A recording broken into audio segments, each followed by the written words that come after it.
Electromagnetic radiation have the properties like a wave. They also have a property like particles. This is what we call duality of the property for any light. So light can be described as wave-like or particle-like properties. Now let's think about where light comes from. So light comes from matter, and matter is made of atoms, right? So what happens is that when an atom absorbs energy, if you remember, atoms are made of neutrons, protons, and electrons. And electrons reside outside of the nucleus. So the electron, once you apply specific amount of energy into an atom, so the electrons can absorb energy, and then this causes it emission of energy as light, and this is how light is been produced. So in terms of wave-like properties, the energy of light is related to its wavelength and frequency. So the shorter the wavelength, the higher the frequency, then greater the energy. And in terms of particle-like properties, we say that the energy of the light is quantized like a photon. That means only certain values of energy being allowed to released between different levels rather than energy continuum. So you can understand the energy of light is quantized as a cat goes downstairs. So it can only go from step 1 to step 2 to step 3. It cannot land in the space in between. So similarly, when you apply certain amount of energy to an electrons can only jump from one energy level to a second step to a third. It cannot land anywhere between the steps. So this is what we call energy is quantized.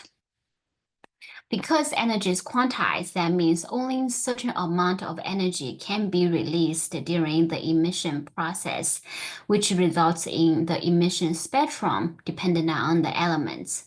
So, for example, neon atoms inside the glass tube can absorb electrical energy and re-emit energy as a red light. So this is determined by the identity of the atom itself, which is neon, and you determine that it can only has a red light, which has a wavelength of 750 nanometer to be emitted.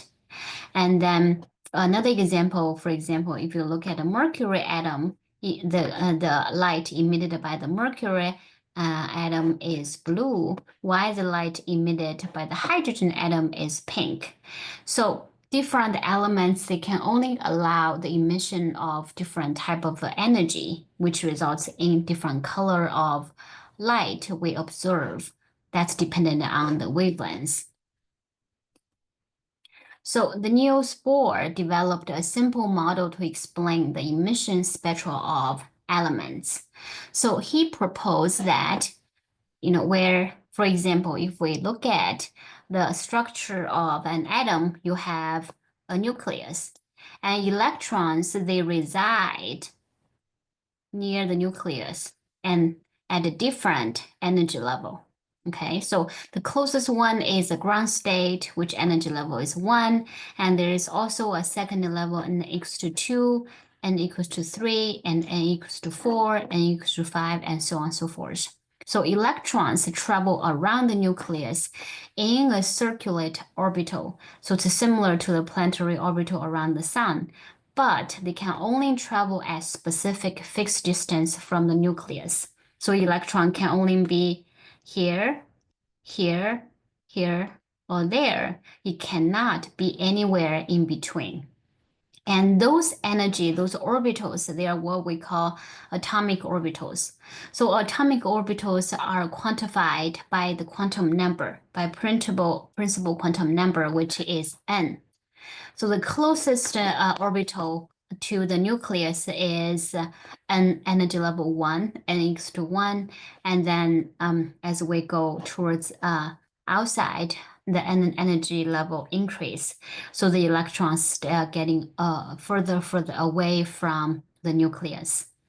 So electron can only reside in each orbital, and it's impossible for electron to exist between orbitals in the Bohr model. And then in general, electrons are closer to the nucleus, so it has a lower energy since, the positive negative attraction between nucleus and electron will stabilize the electron closest to the nucleus more. So electron at n equals to 1 has the lowest energy. As we move further and further, an electron have higher and higher energy. So now when you for a specific atoms, it has different number of electrons.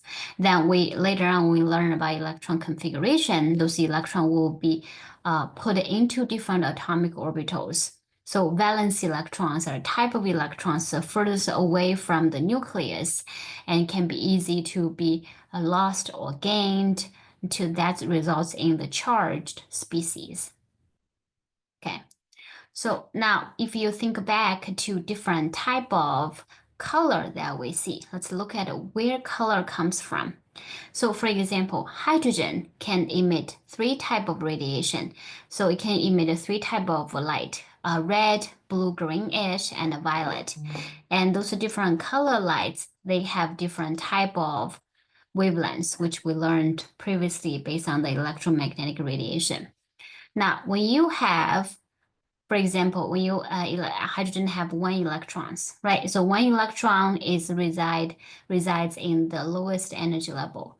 When you give the electron enough energy, the electron can jump away from the nucleus to the higher energy level. All right. Now, let's say that the electron jump from energy 1 to energy 5. Okay. So now, if the electron want to come back to the lower energy level, so in this case, remember that electron can only reside in each orbital, not energy in between. So for example, if the electron jump from energy level 5 straight to 1, okay, so this is when it can release now it has a lot of more energy associated with it. So you will release a lot of energy, and that energy it results in the wavelength of 434 nanometer. Now, if the electron was at energy level of 4, and it would return to energy levels 2, and this less energy is been produced. So this results in the blue-green light, which has a wavelength of 486. And now if an electron goes from energy level 3 to 4, 3 to 2 in this case, the leftover energy is emitted in terms of light, and that light has a radiation of 657 nanometer, which shows a color of red. So in general, the space as we go closer to the nucleus, the energy level, the energy difference between the two neighboring energy level is further, and as we go further up, the energy level difference getting smaller and smaller and smaller. So this is how Niels Bohr explained the quantum mechanics, how we understand different type of radiation is produced.